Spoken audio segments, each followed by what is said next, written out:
Hi, Aaron. Welcome to the channel. How were you first introduced to philosophy? Good question. Pretty late. Honestly, there were friends of mine who were taking philosophy classes already in secondary school, and I, for some reason, missed that entire possibility. And I didn't know how it was interesting to me. I mean, I was always asking questions. Similarly, if you have a religious background, you're used to asking questions, but that was the context in which I asked those. So I didn't know that I sort of had this other domain which would be interesting. And then I think it really started mostly. I took a year of, let's say, musical engagement. So like I did a year of songwriting in Dublin in Ireland, and that was good. And I loved the music, but at the same time, I felt like I think I have more questions to ask, and I felt that I didn't quite want to limit myself to music, even though that could have been a very interesting and beautiful path as well. And then really it was in my first year of university when I at some point just ended up taking a philosophy course in my first year, not even planned right away. And I was kind of blown away. I had a very special, interesting, engaging professor from the States who was probably a pretty hardcore atheist, like who was probably raised a Christian and got traumatized by it. So Mm. for some reason, this was very interesting because it engaged me thoroughly, because I had sort of left Christianity, let's say, behind a little bit. But this amount of attack, I was like, that seems a bit unfair. That's not been my experience at all. So I kind of had both this interesting, I don't know, way of getting to know what philosophy was all about, but also kind of like, where am I at exactly? And I hadn't really been confronting myself about those questions. So yeah, it was then. So in university, I've been listening to Daniel Garner, OG Rose. He's mentioned that philosophy is sort of the type of thing that you want to all of a sudden discover that you've already been doing. Right. And I think that that's sort of been my experience as well.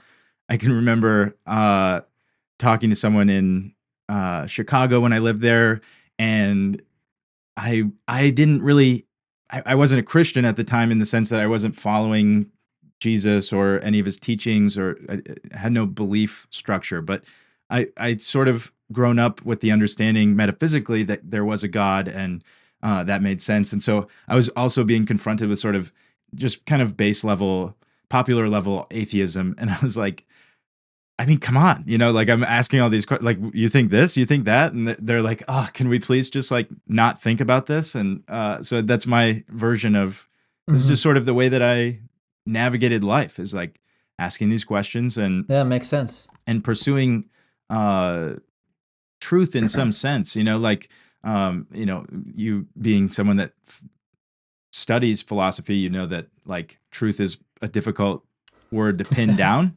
For sure. But like something that's adaptive or fitted to experience, and there's lots of different ways of thinking about it. But that's really where my love Hmm. for this topic comes into play, because like the etymology would be something like the love of wisdom, and I think wisdom is not much more than uh, a fittedness to reality. So, like, sort of the way Hmm. that things are going to go, your ability to um, maybe Hmm. survive that, and live out a good life.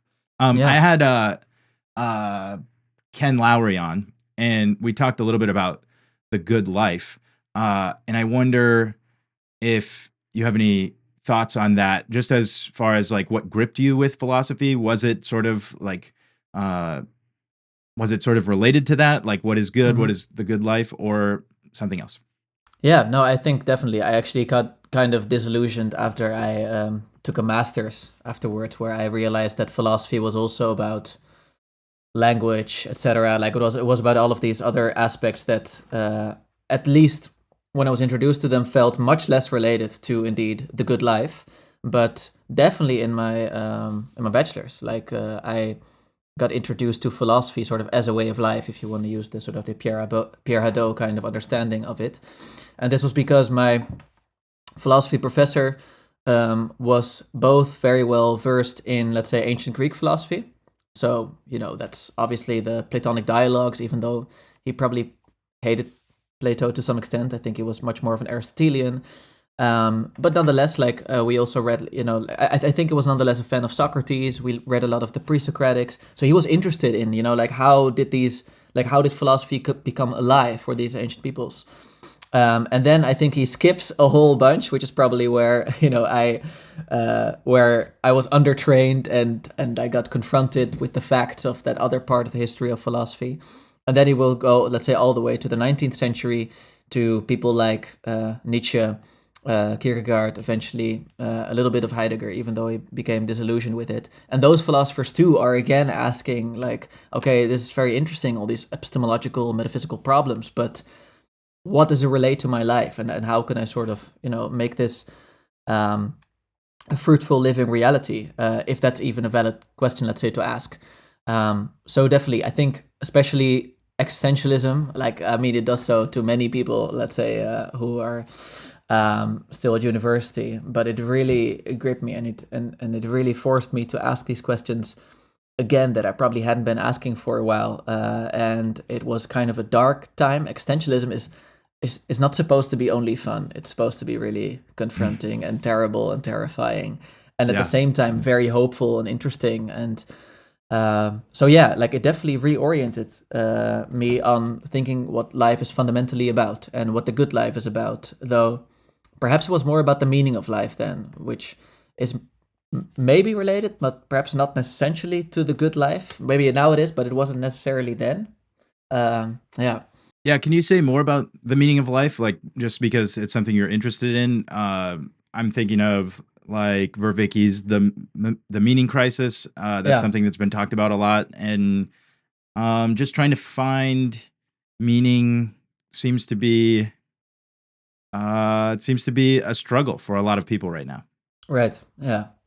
Yeah. So I think the idea that just gripped me.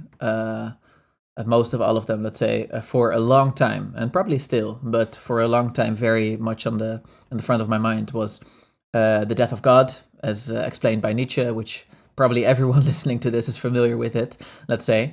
But because it probably combined so perfectly something that had happened in my own life and that I felt was pertinent to our age, let's say, because I had both experienced, the death of Christianity in my own life, it not feeling, let's say, so alive anymore, where I kind of left it behind. I couldn't take it seriously anymore. I sort of still, I respected it in some ways, but at the same time, it wasn't very forceful anymore. And in that sense, I think Nietzsche talks about the death of God too, the sense that, yes, it might still be around sort of externally, but internally what's happening is that the values that are coming forth from, for him it was, let's say, Christianity, Platonism to some extent, these are in some ways devaluing themselves, which means that, soon, perhaps in a couple centuries, that's what he said, at least in the 19th century, we'll figure out we're going to go through a huge crisis. So it's not entirely strange that someone like Vervaeke is talking about the meaning crisis, because it's something that was predicted, I'd say, fairly accurately. So I guess the questions came up okay, wait, can we even trust that there is something like an inherent goodness to life? Because maybe that is part of the values devaluing themselves. And we first of all wanted to ask the question, is there any meaning to life? And if so, what is it? So I think that sort of that sparked my interest. But I have to say that I'm kind of disappointed now in some of the existentialists. At least I don't feel at home with them as much as I used to, because it was perfect for me then as a bachelor student, because it was me asking the questions. And that's why it's so great to read a Camus or a Sartre, during those times, and read Nietzsche, because these are individuals struggling with it individually, which is, by the way, part of the solution. It's kind of you should be struggling with it individually, but then you go on, and when you slowly start to see some of that goodness that is honestly kind of difficult to deny in some sense, then you're okay, it's not just about my individual engagement with reality, it's something bigger than that. Yeah. What do you think? Yeah, curious. That's really interesting. I've just been thinking about community a lot, Right. And I just had an author on a couple weeks ago, and we were Hmm. talking some about this because in his most recent book, Crowbar, Andrew Edwards, Hmm. I really like him, so I'm plugging his stuff all the Cool. time. Very good. Uh, and so he just comes to this place. It's a really like hallucinogenic sort of book. But he comes to this place where uh, there's a Orthodox nun who's sort of in a fringe group, and um, she's like working with these people to distribute some literature, and she's dying, and so some sort of spiritual thing comes to her, and they sort of discuss identity, and then that bleeds through into another couple of characters, and so they're this conversation of like, what is your identity? And Hmm. at one point one character asks the other, what is your identity? And the spiritual character says, uh you're a son of God. And that breakthrough, it's really not a religious book in any ways, but that breakthrough for that character was very meaningful. And like I think that that's a very individual thing. Luke Thompson was just having a conversation referencing George MacDonald and a sermon that he wrote about this individual subjectivity of divinity within each person. It's about the white stone name, Hmm. and and so there's like that level of reality. And then I've just been thinking a lot about how do you build up those stacks to the point Hmm. where you reach the fullness of the stature of Christ, to use the biblical sort of language for it. But really, like, the ideal form of humanity would be unification on that level where we all participate in one thing, but we are made up of these many components. So anyway, that's just to lay Right. out where I'm at. So to say the meaning the meaning is bleak when you're seeking meaning in your own self. And I think that it's sort of like, maybe to use another biblical analogy, like the seed dying and then it Hmm. can grow. It's like you necessarily must sort of relinquish yourself to the community in some sense in order to discover your Hmm. meaningfulness, like your use even at a Yeah. practical level. No, I think I think that's good, and I think that's precisely correct. Like, I mean, obviously, I should be a little bit more, I don't know, generous or charitable to people like Camus and Sartre. Like, they also wrote about the importance of, let's say, collectivity. Sartre probably to an unhealthy extent when he started relating existentialism to Marxism, etc. But Camus, like, he has this sense of rebelling, and I exist because or it was I rebel, therefore we exist. So yeah, like he has these notions that's like that because I am there for my fellow human being. That sort of creates an existence for us. So like there are aspects in there that sort of do make sense, but at the same time, I agree with what you are saying, which is a little bit more fundamental, where your initial view of the self is not, let's say perceived through your own orientation towards the world, but really through this, let's say, communal participation in the world, and therefore fundamentally not, let's say, about this privileged, distant, atomistic sort of perspective on the world. So in that sense, I totally agree that from this communal sense of knowing, there's this more I don't know, just a fuller, more rich, more fruitful life available, which I'm exploring. I'm not sure if I'm like able to work it out philosophically precisely. It's just that through those years that followed since, let's say, discovering Nietzsche and engaging a little bit more with also the mystical side of religion, essentially, is that it just opened me up for what is essentially possible and certainly not provable or something like that, but which nonetheless does not seem to be contradicted by anything that I've come across, including, let's say, my own experience. Obviously, from time to time, like you have the story of Job, etc. Like we struggle, but in the end, like it's something that I put my faith in. So yeah, I definitely see what you mean. Yeah. Yeah.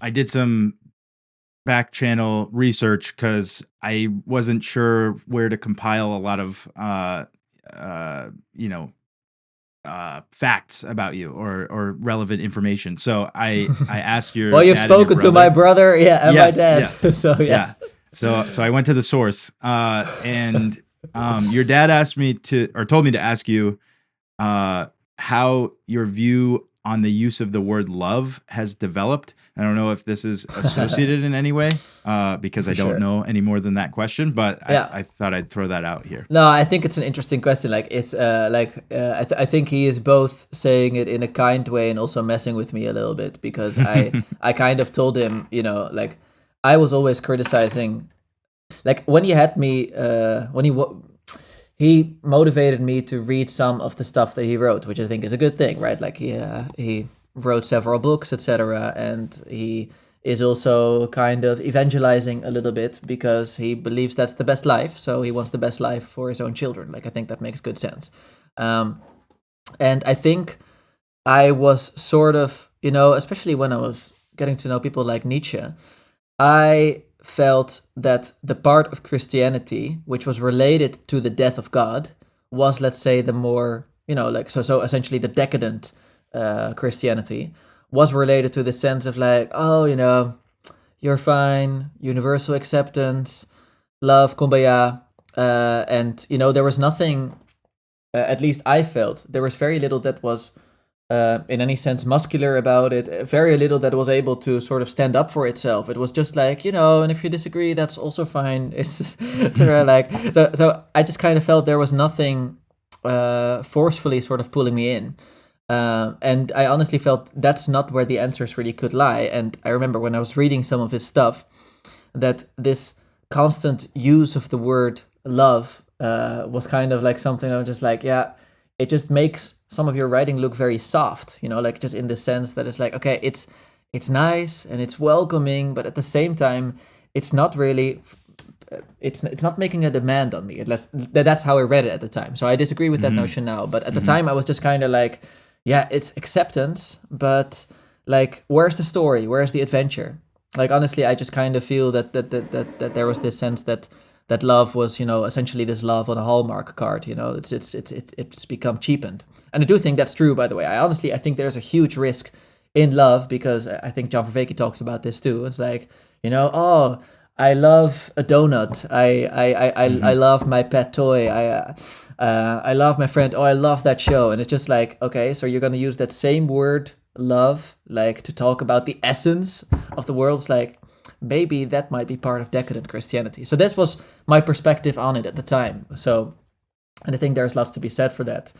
And then I think that was even strengthened a little bit when I was getting through John Vervaeke's Awakening from the Meaning Crisis, when he talked about romanticism and the difficulty sort of in love being part of this irrational part of that approaches the world and just wants to have this irrational attachment to everything. So I love this, I love that, I love that, and there's nothing, let's say, that makes any space for instance, rationality in the ancient Greek sense, not rationality in the Cartesian sense, for instance.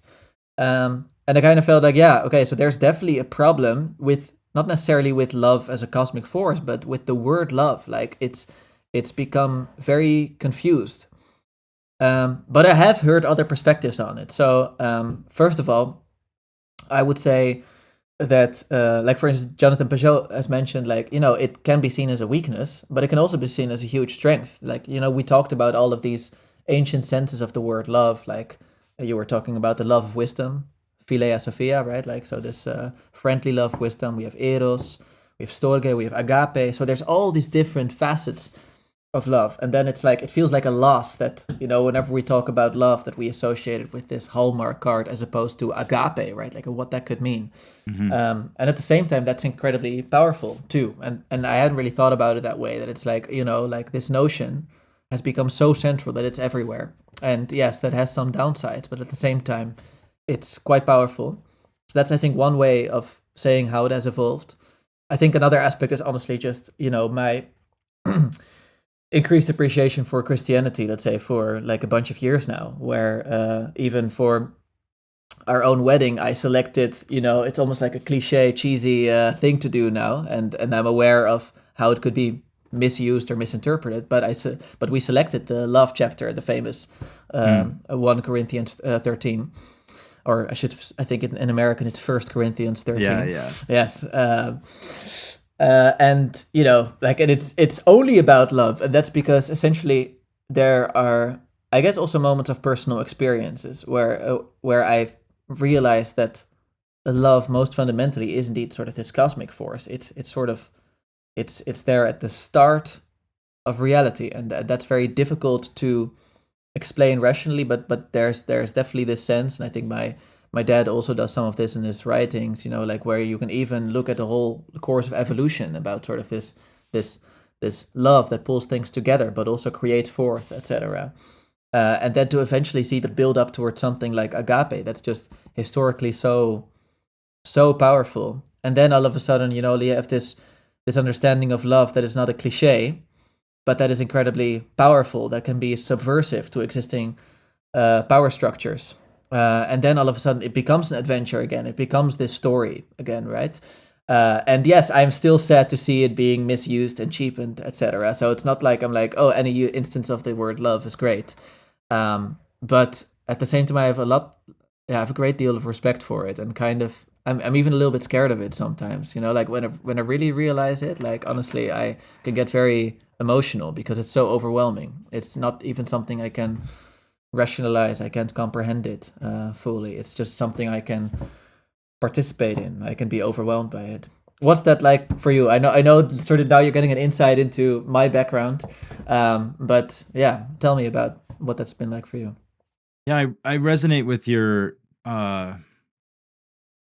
just sadness about the way that love has been diluted. I was thinking just that in many ways, because you talked about the muscularity of Christianity, or even that word love, and I think that it's sort of the mistake of a dualism in regards to just the application of the word, or the acting out of it, because I mean, at least in America, there's gender stereotypes about like women have emotions and men suppress them. Like that's just sort of the expectation, and I think that might be true in more broader spaces, but I think that you've turned sort of love into a soft, squishy thing that is open and all inclusive, and then you don't have any. There's no meaning or significance to it, and in many ways, I think that leads to just a lack of awareness of certain aspects of the masculine maybe form of love, even in terms of like personal responsibility for structuring a family, creating the necessary space for a family to inhabit, like in the form of a home, but also relationally, at the level of love in the masculine form, like drawing out, bringing forth life and vitality in your children, and etc. So I think for me, I've certainly learned a lot more from living life as a married man with a wife to love, and now a son. I think that that's certainly just put some flesh on the concept for me. I imagine. I also think that my personal experience is a little bit of like becoming unlovable, like doing things in my life that sort of damaged my perception of myself, and so the ground of being love, or the fundamental Right. principle of reality being love, has definitely rehabilitated my ability to love, and so Oh.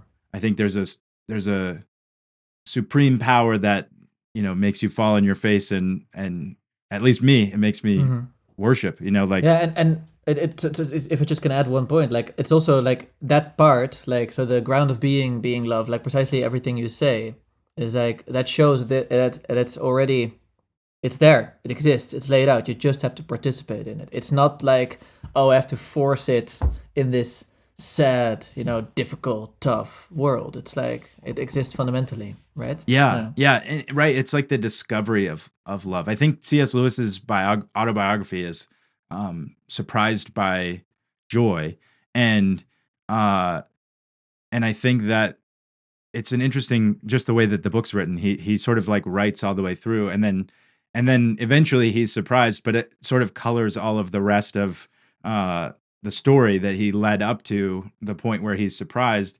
He's like, it was actually there the whole time. This joy, and I Hmm. think that that's closely related to what we're talking about. Right. That Yeah, for sure. you become aware of it rather than you bring it into being yourself. Yeah, and I think that's also, I guess, why it moves me so much emotionally, because I had kind of rejected it for years, and it's just kind of like this sense that if it's like a cosmic force, like it had carried me for those years where I had rejected it, which is obviously why the prodigal son story is always it's so powerful, Yeah. and like so there's all of these angles of looking at it, and where I wouldn't say necessarily feel ashamed, because that's the beautiful thing about something like love. Like it also makes like you don't even have to feel ashamed. Like it's Mm. okay. Um, it's just like, yeah, we do place a demand on you. Actually, we are asking you to live your life in a loving manner and to love others, and even those you may not like so much. You still have to love them, Yeah, etc. no, that so I initially called you here to just talk about Nietzsche and Which we can Christianity. certainly do. Yeah. I think this is a great inroad there because just your little layout of the word love being something that's sort of like squishy and inert, and then Nietzsche's parallels there with like the way that he saw Christianity as something uh or at least that it had elements of this lack of muscularity, a slave morality is the way that he would put it. And I think that, um, like if you believe in these sorts of things, the devil is working to split off the different dimensions of love so that you can't believe in it. Like Hmm. if love is only masculine, then the more feminine will reject it. Like, oh, that's not what love is, Yeah. because they know it as something different. When in reality, like those 5 different types of loves or 4 that you laid out in the Greek, they give a fullness of the multiple facets of love.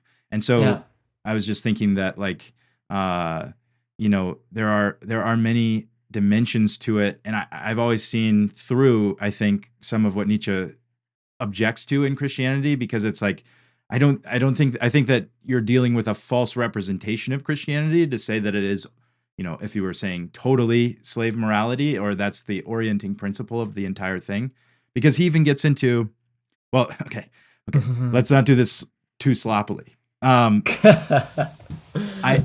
I guess I want to ask you what your journey has been with that Hmm. sort of part of Nietzsche, because he's really digging into Western civilization, and Christianity is a huge pillar in that whole Yeah. project. So then when he starts to attack that, I think Christian people sort of are like, yeah, this is why Paul says, ignore philosophy and don't like thinking because it's too dangerous. But I think Nietzsche provides some really important critiques of maybe some of the ways that Christianity, as it's been Hmm. systematized, has been Yeah. used. Yeah. Essentially, like, no, I agree. Which is, I still think he's incredibly engaging for that reason, and he even sometimes reminds me of, let's say, some of the risks involved in Christianity, and not inherent to Christianity, but let's say, some associative structures, something like that, like associated structures that can be sort of called Christian in form, but you can ask yourself, they are those in essence. And I think he really gets to the core. Like for instance, I remember like a criticism of René Girard of Nietzsche, where he says like, okay, Nietzsche says that ressentiment, which is essentially this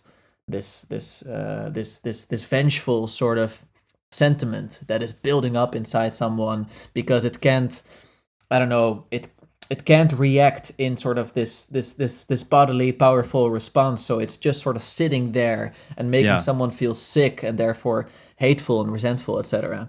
And I think it's that notion where he said like, yeah, Nietzsche argues that is the father of Christianity, which but also the child. And he says like, in some sense he's right about it being the child.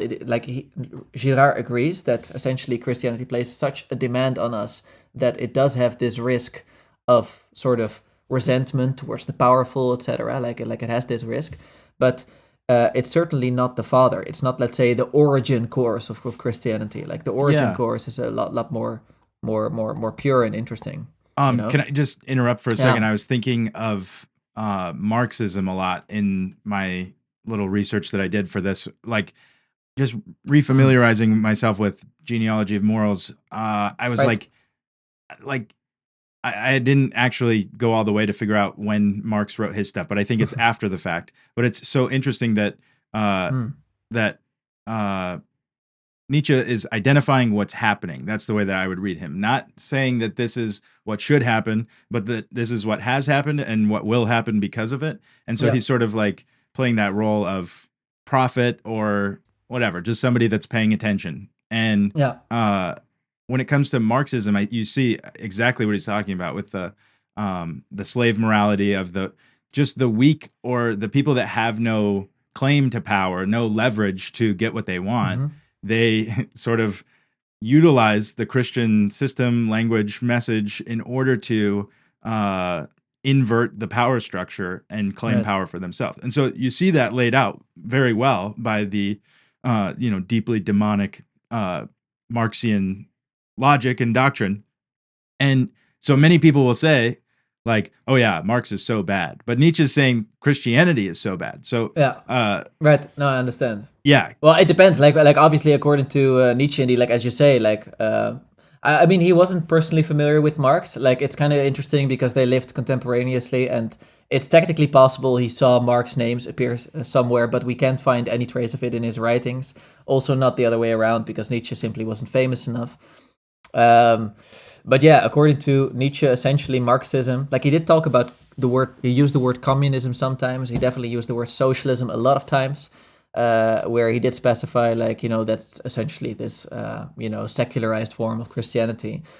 And then indeed he was talking about precisely the dynamic that you describe and lay out. And I think there's nonetheless some interesting parallels that you can draw between Nietzsche and Marx because they sometimes comment on the same events. So, for instance, you have the Paris Commune, which is happening at, I think, about 1880 or something like that. And it was like one of the last events that Marx still commented on. And he realized, okay, so this is like this revolutionary movement in Paris happening, which actually involved the killing of about 30,000 people, if I'm not mistaken.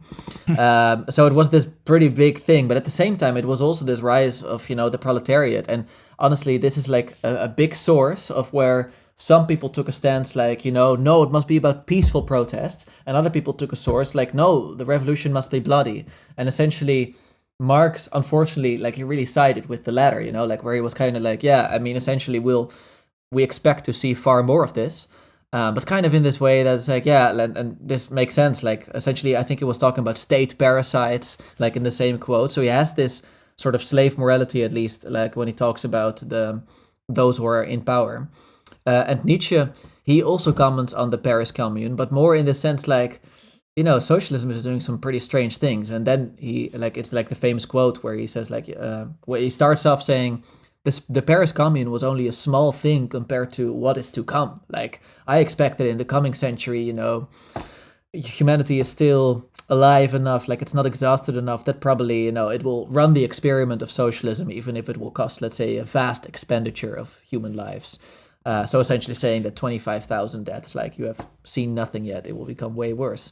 But kind of like much less in the sense, like, in the Marxian sense, where it's like, yes, it's necessary, like we must overthrow the current power structures. But Nietzsche much more so being like, yeah, that's precisely the problem. Like if there's this, it's almost like you see some of these tensions, by the way, very interesting, like in the gospel too, where clearly some people want the Messiah to be, this bloody warlord, revolutionary, essentially, right? And he wasn't that, but he also wasn't entirely not that. Like he did, attack the marketplace. So at the same time, there's something in there definitely that is a parallel. And I do think, by the way, Marx had some very relevant and interesting insights that even as a Christian, you should take very seriously. But you also see that tendency to be like to absolutize that aspect, at the expense of all the other aspects. And I think that's really the problem. Yeah. I wonder, just to go back to maybe your personal connection to this, like what Yeah. drew you to Nietzsche? Because he's polarizing, obviously. Oh yeah, yeah, right. Sorry. People Yeah. people are disturbed by the attack of Western civilization, or what they perceive to be that.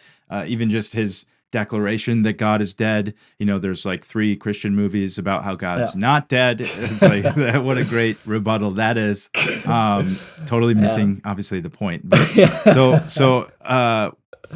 yeah. How did he Yeah. slip Sorry. into your? No, you're right, because like you brought this up earlier during your question. I didn't, like, let's say, quite address it. So I think, first of all, I think Nietzsche got to me because it was a far more like he got to the emotional core of Christianity. Like, he challenged me in thinking, like, are you genuinely loving someone else, or do you genuinely have sympathy for the oppressed, or are you, let's say, angered with the oppressors? And is one not the cover of the other? And are you genuinely a moral person, or are you simply a coward? Like, there are all these questions that he asked where I was like, oh yeah, maybe Christianity is like a religion for cowards, etc. Yeah. Whereas it's kind of like, yeah, and to be fair, like, so I'm, as you might know, like, I'm going through, the whole New Testament with my brother, which is like, something that my father sort of wrote this interesting introduction to, which we're reading together. And it's kind of interesting because definitely there is a sense of that. And Nietzsche, he actually loves, well, at least he has great respect for Jesus, but he really takes issue with Paul. And I sort of imagine why in some points. At the same time, he is pretty unfair to Paul. But, Paul also says, like, I'll brag about my weaknesses, like my weaknesses. That's really where Jesus can work. And I see that point now as well. But at the same time, for Nietzsche, that had been interpreted sort of in this, overtly sort of Lutheran way, where it's about, like, oh, I'm this sinful creature and please help me, and I can't do anything sort of to help myself. And it's sort of this pessimistic view of the self and of the world, as opposed to this more sort of cosmic vision, which Paul also had, but which Nietzsche wasn't familiar with because it wasn't in Lutheran Christianity, where it had to do essentially with, angelic forces, and some of them being demonic, and where it was about, like, essentially, okay, there's this new cosmic order that's brought about by this sort of revolution, and that's a completely different perspective than the one that essentially has genealogically derived from Paul via Augustine and Luther, Yeah. etc. I made that observation today, just doing some listening to some stuff about what we're talking about, and I was like, wow, that is really interesting, because you can be angry with Paul, but it's typically the interpretation of Paul that is the issue. And so this is where this goes back to what I was saying with Nietzsche's criticism of Christianity, and even what you just said, that he's very respectful of Jesus. And I think one of the main issues that I've seen since reading like Dallas Willard, he'll talk about the way that we sort of just declaw Jesus. He's got no substance. He doesn't apply. He's irrelevant to our day-to-day life. And this is why Willard will say, has a great book called The Great Omission, right? Because it's the omission of the doing that is associated in that Great Commission, like teaching other people to obey what he said to do. That's where Christianity sort of like slips through your fingers. You're like, right, I'm going to be a follower of Jesus, and then not do any of the things he taught me to do. Like that right, yeah. It doesn't to be, connect. Yeah, sorry. Yeah, no. Well, I just was going to say, sorry, about the Lutheran ahead. thing. The Lutheran aspect of Nietzsche would be he was, the grandson and son of 2 Lutheran pastors. So this vein of Protestantism was very real for him, and in such an intimate sort of way, like formative, and like you can imagine, I don't know, you can imagine these things come up in Nietzsche, right. Not to shrink him, but like he was rejected by a lover, and that's how all existentialists are formed. And it's like that Yeah. is sort of in him and comes out, I think, a little bit through this Oh, for argumentation. sure. Yeah, so I think like just like with Nietzsche, and you can do it with anyone, you can also do it with Paul, let's say, where we don't want to over psychologize, where, it's just about sort of this one experience they had in life or how they were formed, and then just say, so it can all be explained away because just this psychological coping mechanism. Because we could do that to Paul, right? We could say, like, yeah, he had this vision on the road to Damascus. And Also, a failed relationship, yeah, according yeah. to Oh, some interesting. research, Okay, right? I didn't know. Okay, that's great. But so basically, we could do that, but obviously, we don't want to blind ourselves to, even if that might be true, that nonetheless, Nietzsche and Paul might be saying things that are relevant to us. And I think when it comes to Paul, like, so the way that, for instance, we're reading it now, I'm curious. I cannot imagine. Well, I guess I can imagine because he was genius and his father was a pastor, etc. But I just don't see this notion, this understanding in Nietzsche, let's say, of the Gospels in just the sense that, or especially the Pauline letters, as being like, okay, we have very concrete advice for communities trying to figure out essentially what the hell this means, like, what just happened and how do we live together now. So that's really the thing, but we interpret it as doctrine that sort of holds sort of like true, which is interesting because okay, I'm gonna sound like a heretic. I don't mean it that way, but essentially Paul is contradicting himself in certain places because he's figuring stuff out. So he's gaining new insights.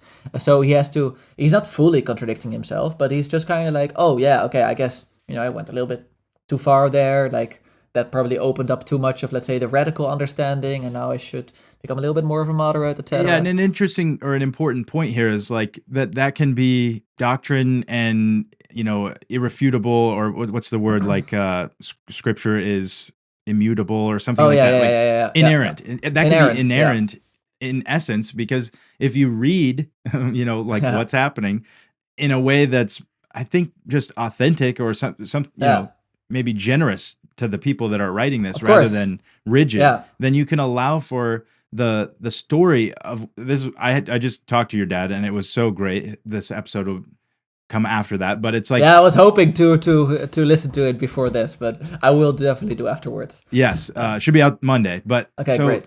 so I love the work that your dad has done, because he's bringing attention to the fact that it's not different now. Like there are so many people, like say the cessationists that say the spirit doesn't move the same anymore, that really Yeah. warp your understanding of like, oh wow, yeah, it must have been so weird and different back then when there were like angels and stuff, but now we know there's nothing like that. And then you just live in a totally different perception Yeah.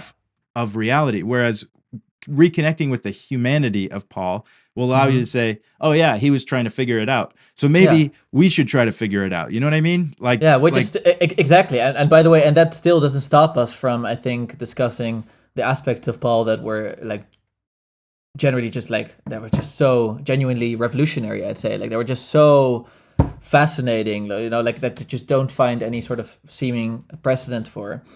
And I don't know, like there were some other things that you discussed that I found interesting. So first of all, like inerrancy of scripture, that's kind of always difficult because you can argue that sort of plausibly, but at the same time, so are the individual letters inerrant, or do they become inerrant as soon as they become words, or is it about the relationship between the words? Oh no, I guess it's about the relationship between the sentences, and then it's like, well, okay, then maybe this passage and this passage. So you also need to think about the inerrancy between the relationships and not necessarily about, the individual letters, for instance. And then if you look at the I don't know, like indeed the relational aspect, the relational view of Paul, then there's a lot of truth you can gain.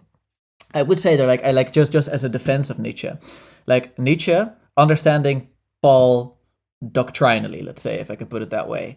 And I understand why he did, because that was the way to read Paul in the 19th century, at least as far as I know. I might be corrected on this. Then I understand why Nietzsche took issue with the fact that Paul turned Jesus' way of life into an event, and the event was the resurrection, and it's all about the event, and we are saved by that event. Whereas Nietzsche is like, that's just another way of conceptualizing the world, and this is your new conception of the world, but you know, Jesus did not preach a conception of the world. It's not a sort of a phenomenal consciousness type thing. Nietzsche taught a way of Jesus taught a way of life, and he's like, and Paul seems to bypass that entirely, and which is not entirely fair again, because we sort of see that Paul's like, I'm trying to integrate the insights of this for whole Yeah. communities, and that's different per community. So I think it's a little bit unfair, but at the same time I understand, because Paul is rarely talking about some of the stories we hear in the Gospels, in Luke. Yeah. I think an important aspect of this is that Nietzsche's receiving it post Enlightenment. So he's getting this brain on a stick interpretation of Paul that is not the embedded communal Of course. expression that Paul Yeah. is bringing to the table. And that's why, I mean, that's where we're at sort of globally at this point. It's like, Yeah. okay, yeah, so it's not just about what you think, because we can all think different things, and we tried that, and that kind of got us to where we are today. Like, well, I think this is better, or I think that's better. Okay, let's go to the data then. Like, what's provably better, and then Yeah. you have to get to like, well, what is better, and then we fight about that. But I think what Nietzsche brings to the table there is like such a brilliant observation of the impotence of Yeah. a sort of doctrinal Paul, or Yeah. even doctrinal Christ. Like it just doesn't even apply to Jesus, Right. which is Yeah. what I was saying about Willard. Which, by the way, if you just want to read a really good book about Christianity, The Divine Conspiracy is Yeah, so I excellent think on I all of started it this. at some point because Karen Wong had introduced Yes. it sort of to me, but I never finished it. So, but maybe, yeah. Yeah. Anyways, okay. You could skip to the third chapter. He starts getting into the Sermon on the Mountain. It's just Very nice. riveting from that point. Cool. And but what I'm saying is like if you make Jesus just some guy that died and rose again, which Right. is like hard to believe on one hand and sort of hard to relate to or make relevant to your day-to-day life, then Yeah. all of a sudden everything Nietzsche is saying is true. Right? Like Yeah. it rings true to me. And I was saying this to a friend that I was who had recommended The Genealogy of Morals. I was like, I think I'm taking Nietzsche's side. Like I follow Jesus and I'm totally in agreement with what he's saying, because I think that this core is sort of like the human nature in us to utilize whatever tools we have to do this thing, which is Yeah. get as much as we can for as little as we can offer. It's like Yeah. this is what you see in technology and magic and idolatry. And so yeah, I don't know if you have any thoughts on No, that, no, but no. I'm at a No, place where yeah. I think Christianity has suffered some of this idolatrification, where it's been sure. shifted from something that's genuine, which I would say be rooted Yeah. in the person of Christ as he is present and powerful today, Mhm. to the system, which can be used as an idol, and even Christ can be made into an idol. I'm Yeah. not talking about iconography. Okay, go. No, go. Okay. Let me think. So, like, there's so much there. Like, I mean, there were many points where I was like, okay, there's something interesting to say about that. How would I start? I'd say that, like, first of all, like, I should expand, let's say, a little bit on the Nietzschean point. So it's not just that it reduces it to an event, but also the meaning of the event is for Nietzsche problematic. So Nietzsche contrasts very clearly sort of the death of Dionysus and the death of Jesus, which in some sense, like Dionysus and Jesus have been compared as being perhaps, similar gods. But at the same time, Nietzsche's like, yeah, but, they're both, killed sort of like in this mob. But Dionysus, like he's pulled apart by like sort of all these figures around him. And it's sort of this glorious, I don't know, celebration of what was this, I don't know, violent but very much alive and vital, sort of vitalistic way of engaging in the world. Whereas if we reduce Christianity to that event, the event sort of out of context, so not relating to sort of anything that Jesus said, then it seems like, oh, death is really bad and suffering is bad. And, we condemn the world because it's full of suffering, and we condemn the world because it's full of death. And, we want life to conquer death because we can't stand the fact that life is so difficult and it's full of suffering and full of death, etc. So it's kind of like Nietzsche really thinks of Christianity, when reduced to this event, stripped from the context as becoming sort of this sense of just like this rejection of life, because life and death are inherently related.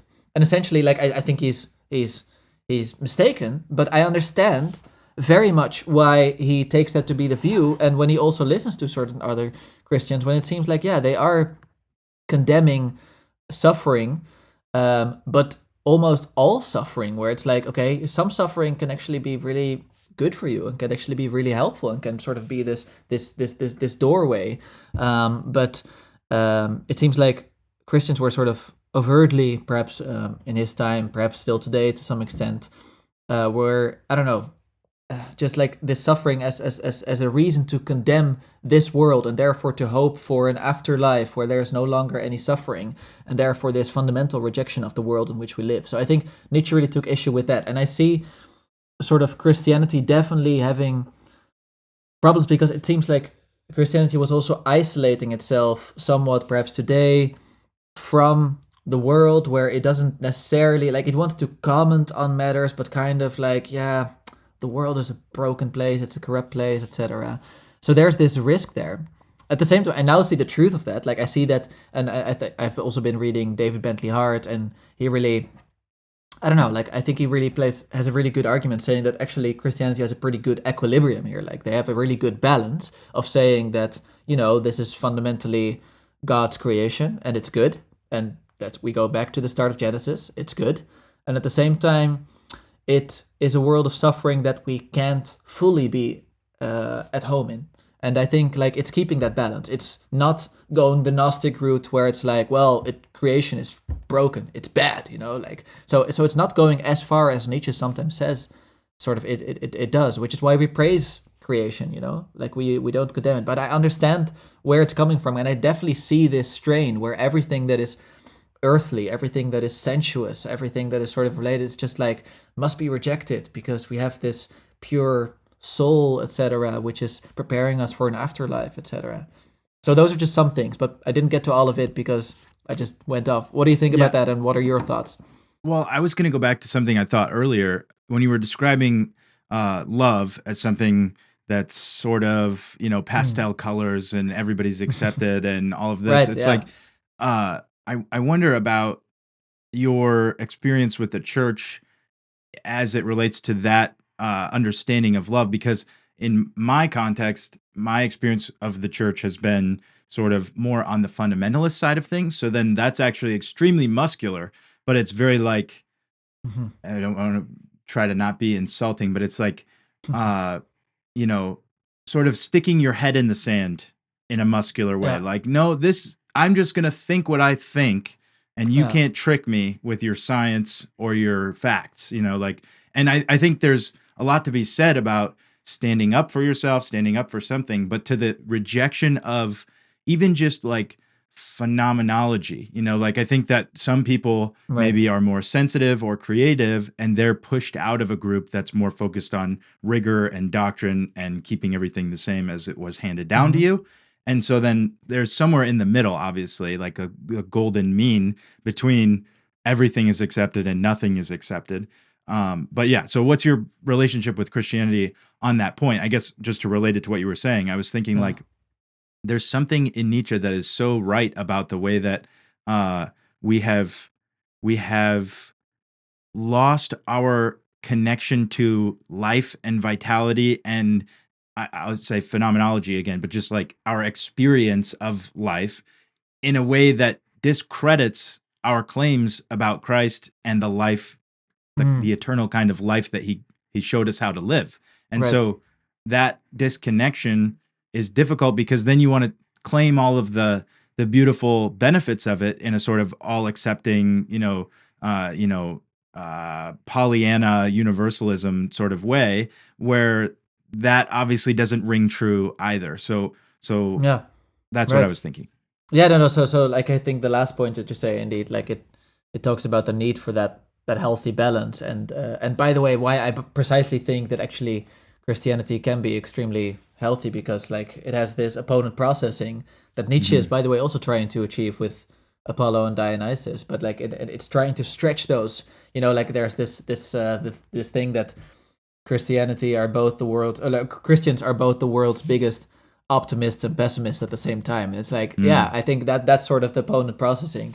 Like, I mean, for others, like if you're an analytic philosopher, that will just sound incoherent. Like, what is it? It's kind of like one of the two. So I think that that's sort of what you're alluding to. When it comes to the question of church, like honestly, it's a difficult question for me because I don't feel fully at home yet, let's say, in church, but that also has to do with just me not having gone to church for so long. And I kind of had the opposite experience where it was like probably the church where I went to, and to some extent the church I'm, now trying out.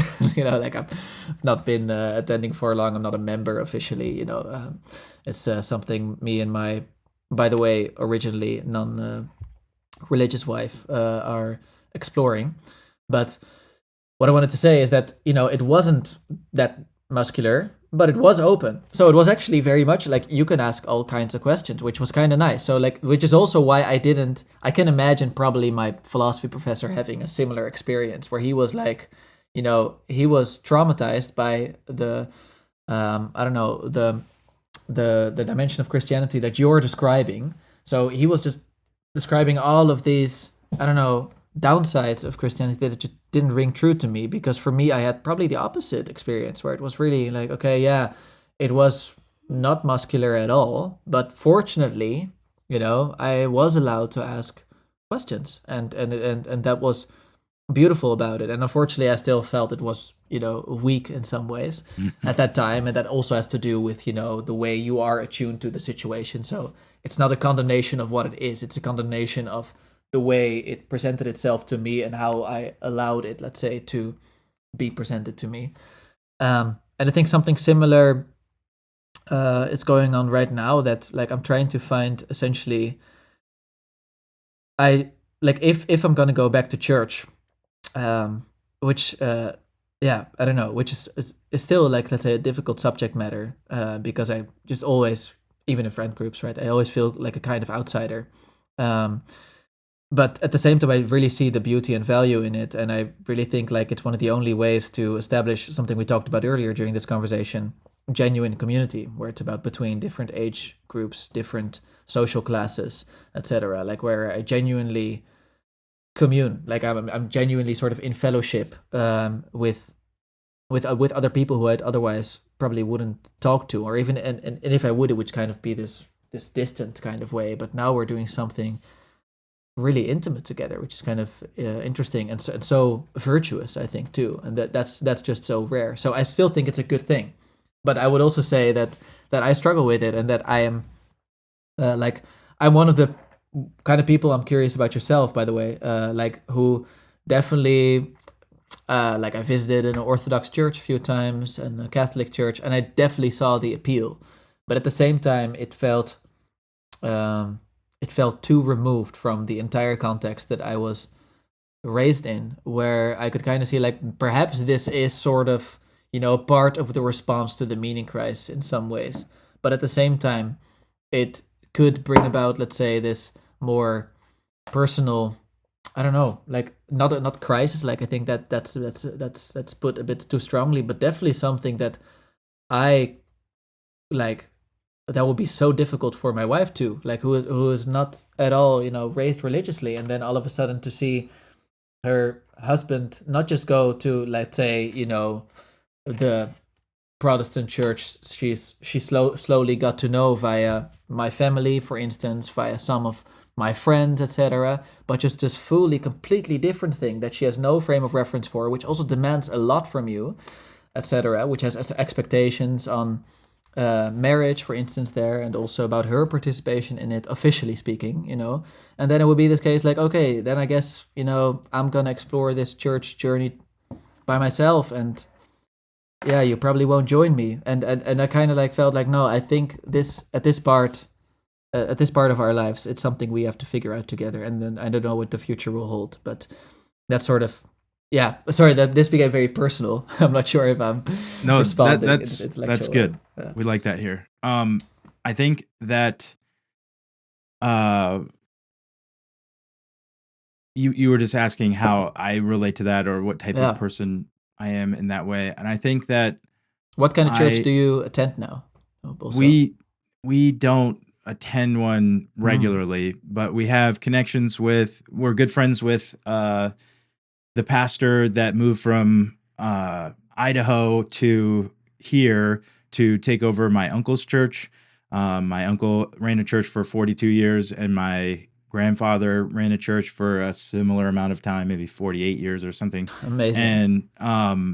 And so that's been a part of our lives. But um, when we were growing up, uh, my parents were on staff as musicians at many churches, and at some point we stopped going to church on Sundays, but there was no disruption in our beliefs. And so one of Mm. the reasons that my dad gives for that decision was to give us a framework of God's presence in everyday life and not just Sunday mornings. Mm-hmm. And I think that stuck. Like, just as far as I can tell, I have 5 siblings, and uh, that's a very real consequence of the way that we grew up relating to God. And we've all had our, like, different paths towards God or away from Him, and it's everybody's on their own journey. But it's like, I don't, I wouldn't attribute that to the way that we were raised necessarily. Mm-hmm. And so this benefit of the way that we engaged with our Christianity is like we're very like comfortable without the structure. And one difficult part of it would be like the difficulties of then participating within structure. And Yeah. uh I'm I'm very much trying to figure out how to do that, because like we have gone a few times to this church because my wife and I are good friends. We're about the same age, and they have a son about he's like 6 months older than our son. So we connect on a personal level, and then have dinner together and talk and go out for coffee and all of this stuff, sort of at a social level. And uh and then when it comes to Sundays, we want to participate in the community that they have there, but it's sort of like the time is blocked out, and with nap time for our son, it's like we got to go, it's like we sit there and do the thing, and that's all what it is. It's good and fine, but then like Yeah. the true connection to the people, which I would prioritize that. That's part of Mm-hmm. the reason that it's difficult to do it, is because I feel like if I go and that isn't happening, it's sort of like cognitive dissonance of like, well, I am part of this thing, sort of. I just can't quite like justify it by the consequences. Like, I actually didn't get to talk to anybody, and I actually had to go before I could get to a place where there was any type of meaningful relationship that occurred because of it. Not to say that, like it sort of like breaks down the introductory barrier, right? So like, because you've seen me there, then maybe we could do something outside of church, or like there's some Mm-hmm. level Yeah. of that. But it's certainly difficult to say Sunday mornings is resulting in those Yeah. other things. But Yeah, I anyway. understand. No, no. So I think, yeah, I would say like definitely it's underrated. Like I also told my brother, I remember when he started going to church, where I was like, the coffee hour after church is like really important. Like it's like it's like extremely important. Like it's not like you leave after the end of church service. So we also have an issue that like the church we're now attending, like good friends of ours are there. So we end up talking to them mostly. So it's kind of like Yeah. like which is also kind of like a problem. But we just look forward to seeing them obviously every time. But at the same time, like I also see what you mean. Like it opens up things. Like now, one of those friends, he is organizing this choir for Easter, and he asked us to participate, which means we participate, and then also we meet new people. And I think in your case, like first of all, it's very justified to take your very young son's needs, let's say, as a priority. So it makes sense that yeah, that you put that in the first place. Um, Having said that, like I can also imagine, at least this is what I'm thinking about, and this general conversation we can have, I guess, because you know, yeah, I'm also thinking about those questions now. You know, like in a few months, like that might be starting for us, and then it's like, how do I say it? I would also like to have this structure in place where this is just sort of the normal thing we do, as opposed to this thing that we at some point start doing where it will feel unnatural. So I sometimes like that is just like this structure that has always been around, if that makes sense. So that's sort of the world or the reality that I would like to have for my children, where it's like, yeah, this is how we live. This is something we do every time. And essentially, when you were a 1 year old, like, yeah, we couldn't stay for that long because you needed nap time. But essentially, yeah, we've been going here every week, and this is where you meet new kids, etc. And you like them, and this is sort of a place where you like to go to, and not this like. So I'm curious how you think about that, but like, I would think about what if we would only start going when, for instance, their age, uh, like I don't know, 4 years old, something like that. Well, it's just like, oh, now it feels like it's something we have to do, and it's something that I think would be good for them because now they're old enough, etc. You know what I mean? Like this kind of Yeah, yeah, no, I difference. absolutely do. Yeah. Yeah, so that's an interesting thing about my conception of church is even just like I'm not 100% sold that the format in most places, like the Orthodox, Yeah. they don't change their format, right? So that's like their whole appeal is this is the format. And then uh I'm less familiar really with Catholicism. And neither of which have I participated in a liturgy. So I don't have personal experience of these things, Mm. uh but I was just thinking, sorry, sort of like as you were talking, very Yeah. rude of me, but I No, was no, thinking no. like about the way that school seems to be sort of the primary gathering place of a community. Like, it's like named after the town, and the elementary school is where all of these, the young kids sort of come, and there there's like there's a practice of development through that. And so that's something that holds communities together. And churches are interesting because now, operating on the fringe, because God's dead, like Nietzsche said, uh, there's like a preferential nature to it. So, like, oh, we don't like that church, or oh, our friends go over here, so we commute 35 extra minutes to go there. So there's Yeah. less of a localized sort of inherent social structure. And so with school, it's very geographical. And I'm fascinated by that because I think that sort of functions in a similar way. Peterson and Pajot will talk about the church at the center of the town. Well, I live in a place where, except for the few urban centers where everyone lives around, everybody's sort of living around the center of capitalism.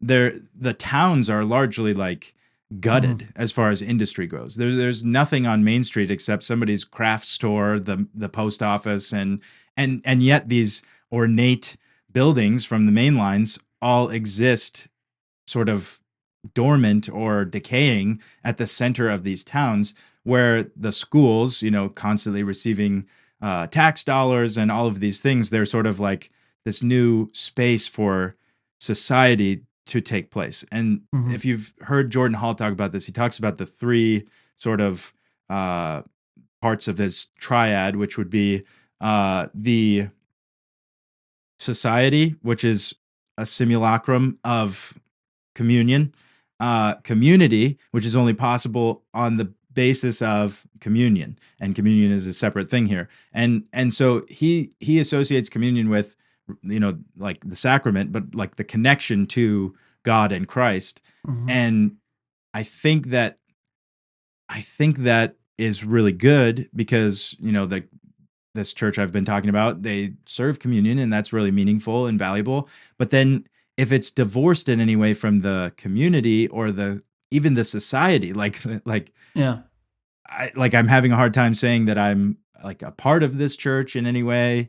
I think Mhm. I technically I don't I don't know, just like people know me, it was my uncle's Yeah. church, so I have some participation in it, but I'm fascinated by that sort of like bleed into the school and you have to send your kids to school. So there's a sort of like people are bought in. You could homeschool. I was homeschooled, but there's a necessity to it that sort of binds it. And as soon as that goes away, then I think the organization would go away because it's not centralized around, something as Yeah. fundamental as love as a person. Right. Yeah. No, I think those are all like valid observation. Also interesting to learn a bit about your life. And I think when it came to our own situation, like we did go to the nearest church. So like I was raised, let's say, with that more local understanding of church, and even though I never really liked it, I ended up sort of missing it too. Like it's still this part of your childhood that you think back to. So. It's where I very happily got married. So that sort of felt like this cathartic moment, being back in that church community, and also still feeling like I'm, even though I don't really go there anymore because I don't live there anymore. Like nonetheless, I still felt like I'm a part of this community. So I see those concerns you're thinking about. And I also see sort of the risk of this being, like it's only on Sunday, so you might as well drive a little bit longer, to get to the church, etc. Which is different from your considerations of a school, because it's just around the corner, and you want that because you need to get your kids there every day, for instance. So all of that I think makes good sense. And at the same time, I found it so revealing when I was talking to my dad, for instance, about all these discussions, and for instance, this little corner about the Orthoboros, and then indeed the Catholics, and then you have the Protestants, and then you have so many denominations, obviously, and Unitarianism, Trinitarianism, everything shows up. And then I remember my dad kind of saying like they're pretending, no, not pretending, they're stating like it's a very fundamental thing, and there's something to be said for that, obviously. But he's like, yeah, the thing is, at some point, like he had the offer in his life to go live in Russia for a while to work there. This was obviously a long time ago.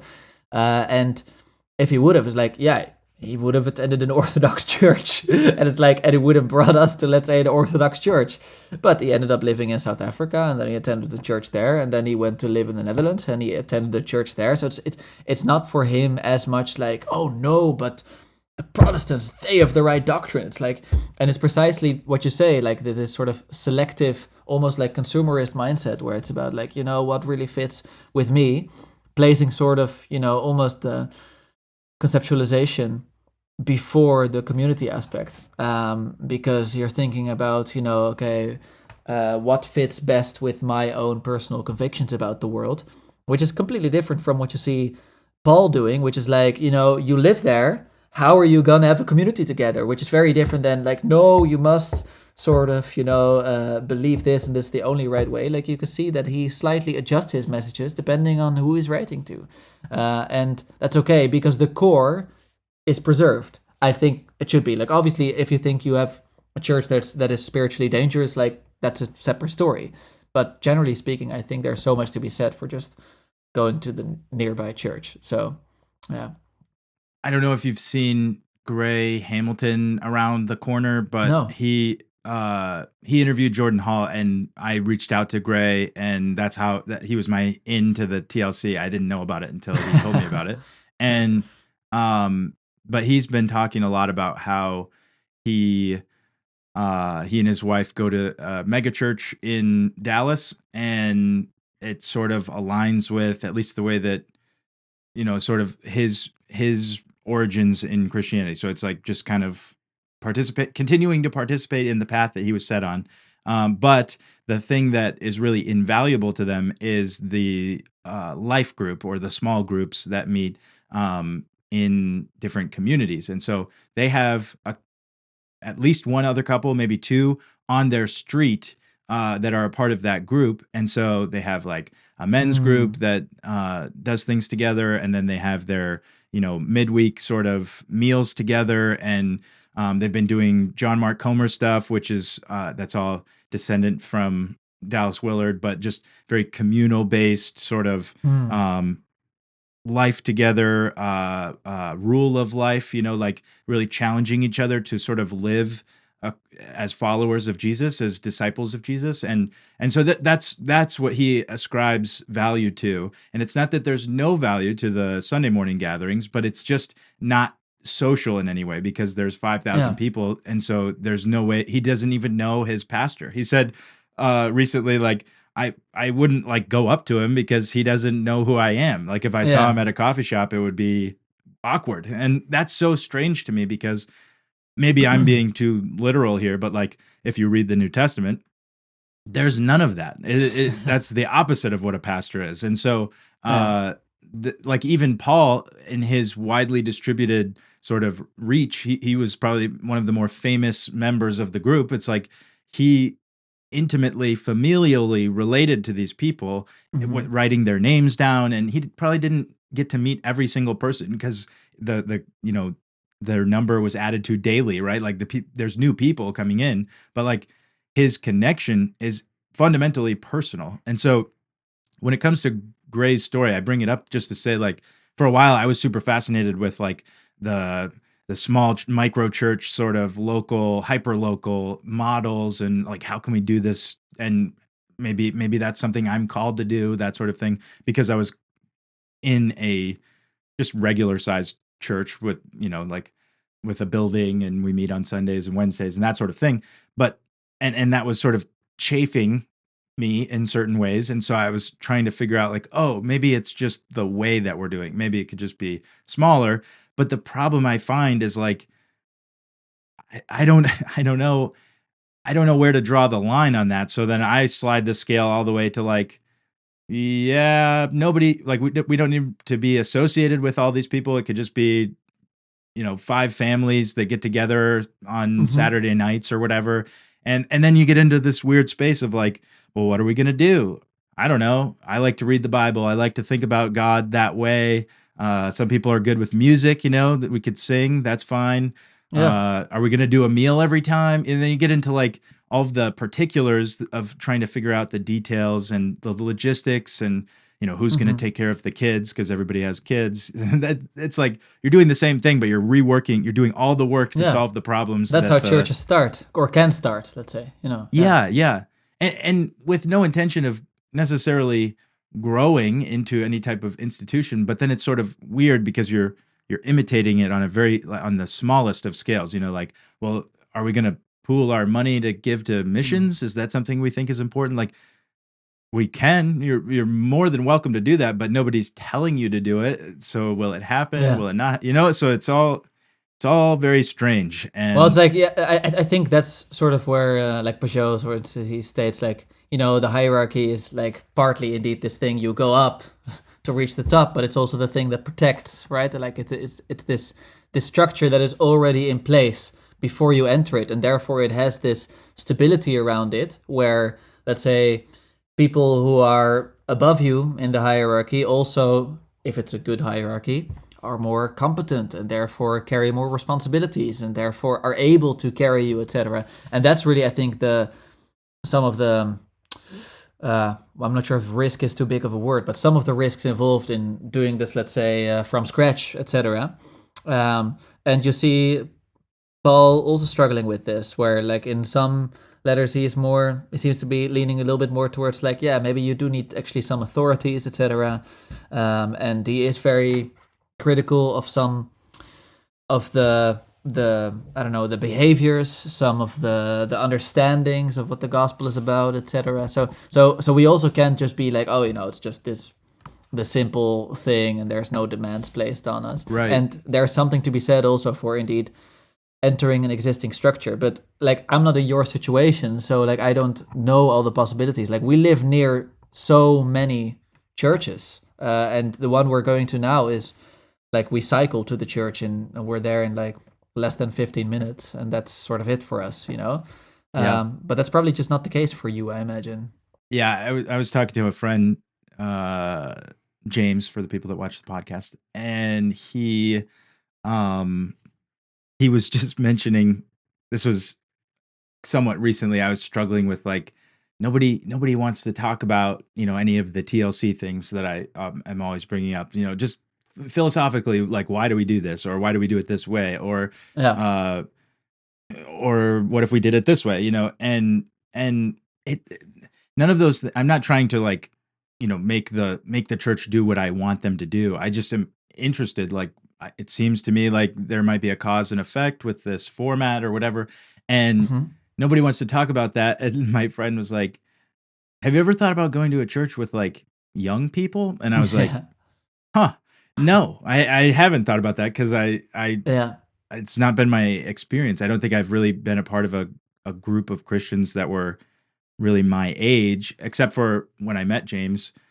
He was also where I met my wife in a missional discipleship program. So it was 7 students and 2 primary teachers that were a couple, and that was fantastic. It was so valuable to me in my faith and just my life in general in orienting me towards Christ, devotion to him, worship, all of these things. But it was weekly, it was Yeah. 24/7 all every day of the week. So that's just not like anything that's available to a person Right. with a job and a family and Yeah, all of makes these other sense. things. So, yeah. Yeah, and it's also like it's always this balance, right? Like these are precisely the people where it's also okay that you're not necessarily friends with them. It's like it's this separate category where it's like you're also not colleagues. It's like no, it's just these are your fellow church members, and you can. I'm not saying that you should be against. You should not want to call them friends. I'm just saying it's not dependent on that necessarily. Mm, It's not dependent on this this friendship. Like you're probably your brothers and sisters in some sense, and that's yeah. a little bit more um, fundamental, I'd say. Which is like, by the way, I love the subject matter of friendship. Like I've thought about it so much philosophically too. So like that's not to degrade friendship. Like I love that, but I still do nonetheless think that that's not the same which you encounter generally speaking in a church. So yeah, I see your point. That's a difficulty, and that's also one thing we do have, which like we live right near, let's say in the Netherlands, big city, which means we do go to a church that attracts a lot of young people. But you can kind of tell like it stays relatively young because as soon as people sort of settle down, they go sort of like more outside of the city, and then they go to these more local churches which have more old folks in them, etc. So I do see that vitality and that interest in these subject matters. But to be fair, like you're probably not familiar with estuaries, or are you? Like, are you in an estuary I group? Have you heard of I it? started talking to like John Van Donk Yeah, and I can't remember his name, but the other guy that's starting to do that a little bit more. And I did a few weeks of the process of learning how to do that, and I was very interested in it. I learned about it pretty quickly through TLC videos, and yeah, uh, I essentially want something like that yeah, to form the structure of my of some amount of fellowship in my life, and even if it's secular, I think it would serve many of the intellectual needs that I have, like yeah. just conversation. I think for me forms the relationships and friendships, and the way that I've heard people talk about it is like developing context and trust with people over many iterations of the same process of like proposing topics and then discussing them in good faith. And I think it's sort of like an opportunity to relate with one another, because like my brother and I play hockey on Thursday nights, and that's tons of fun. But there is a certain, we're there to play hockey, so it's we don't truly get to know one another. But that's Mhm. not to say that I don't like more, some guys more than other guys, and Yeah. I don't get along with this guy or talk to him more about this or that. It's like I'm developing relationship because we come together around some thing, Right. So Yeah. No, I think so too, and I especially think something like estuary, like there's also something to be said for. I mean, I'm honestly undecided on this matter, but I'm not sure if I want to bring the TLC concept into church, which is not because they're dangerous or anything. It's just like that. I'm like, yeah, I honestly think that TLC concepts are for pretty weird people in some sense, including myself, right? Like hmm because hmm I've been part of some of the festivals that have been organized, and it's always fun because like my wife has also sort of been around them because one of them was hosted in our hometown where we grew up, etc. So she was kind of like there in the background, not really participating, and she was like, these are all a bunch of weirdos, right? I was like, yeah, I know. We're all a bunch of weirdos, essentially. yeah. So I'm kind of like, I'm aware that that's not something that any church community is going to be interested in, which is not to say that you might still not, let's say, introduce some of it in some ways. But you're not going to talk about all the Vervaeke words like reciprocal opening and an optimal grip, etc. Like that's just like that's a linguistic toolkit that is wonderful to have with a specific group of people. But you also have to, let's say, respect, at least speaking for myself, that other people have a different linguistic toolkit that they use, which in it's in the liturgical aspects of the church already. And so I'm sort of also okay with it, which is why indeed I'm introducing the concept of estuary, where I'm like, yeah, it would be wonderful if you have something like that where you can just sort of, at least, I don't know, get some of that a little bit more engaged with people in real life. And that has been kind of a journey, like for us too. Like we now have a pretty stable estuary going for over a year now. And that's wonderful because now we really start to get to know each other better. Some of them I already did. Because you can tell, like, yeah, we still are nerds and we like to talk about all these subject matters, but at the same time you also learn, like, oh yeah, oh, this is what happened in your life. Now you want to talk about this part of your life, and I start caring about you because I see you every time. And also it's not just through the screen, like I actually, like, I give you a hug, and then we have dinner together, etc. So there's all those aspects which are part of it, and yeah, really quite beautiful. So I would hope for you that that's maybe possible, and maybe you can set it up. And I kind of love, by the way, the direction this conversation is going in. Like, it's not at all sort of about Nietzsche anymore. Like, we're not just talking about very concrete, practical things. But I don't mind it at all. Even though I should probably head off soon. But like, I want to be cognizant of the time. I was going to say, this might just be like a closing thoughts estuary style, but the idea of the hierarchy, I was thinking of that in the context of the Lutheran view of Christianity that Nietzsche brings to the table. And obviously that's a little reductionist, like he's brilliant, so he's not limited to one denomination, but that certainly was his immediate personal experience, even just as a participant within the church. And so I just was thinking that is so profoundly relevant to the argumentation against Christianity, is he's really critiquing a certain cross-section of Lutheran doctrine, because you see, like, Luther is at the bottom of the Catholic hierarchy in some ways, saying, like, no, thank you, we're good here, and we'll return the power to the people rather than the structure. Like, it's taking the power from the pinnacle or the Pope and dispensing it amongst the people. And in many ways, this is part and parcel of our conversation here about, like, all of the different options and the preferences and denominations. Exactly. But, that's like a general, so you found like a good through line that connects sort of all the subject matters. So I just was thinking that Nietzsche's criticism is fascinating because we see a weaponization of Lutheran ideology to sort of continue with that fracture, rather than what I see in the TLC as the possibility for people to get together and sort of hone their craft of thinking and speaking.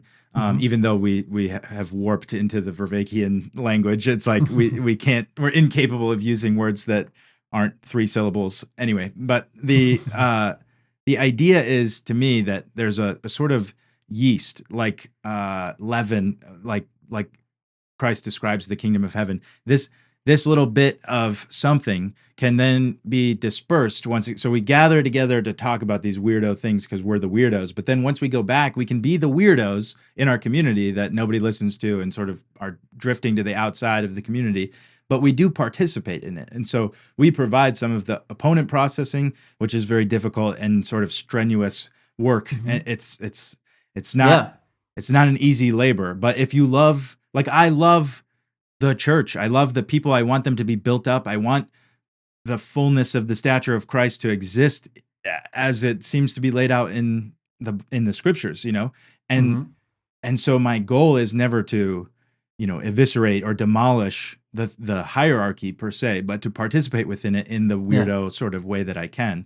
And so no, I think that's great. And I also, like, I definitely I see that too, and it's so weird to think, right? Like, it's weird how this all works. Like, the TLC is in this weird spot where it's connected to, obviously, to Paul van der Klei, and then that's connected to Jonathan Peugeot and John Vervaeke, and then you can expand that sort of like Jordan Peterson, and then I guess you have all the crazies, and then it goes to Elon Musk, etc. Which, I mean, which is also dangerous, obviously. Like you have the techno utopian optimism, etc.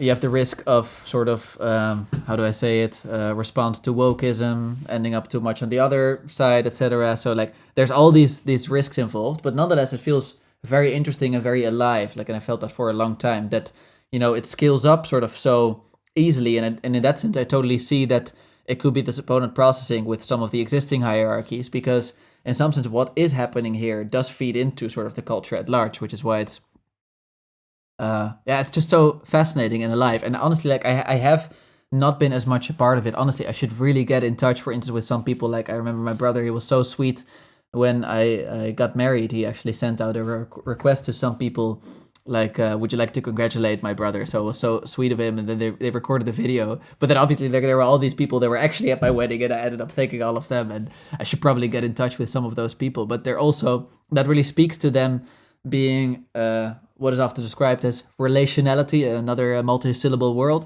relationality first, and that you can kind of tell, like, they are not fundamentally interested in what I have to say about Nietzsche, but they love that I'm the Nietzsche guy, etc., and that I can bring that to the table because that's who I am, which is like a different thing than it's like, I mean, Aron is really good because he has some interesting things to say about Nietzsche, which I could learn from, etc. And I think that's very important, and I definitely see sort of that through line aspect which you shared also with the Nietzschean thing.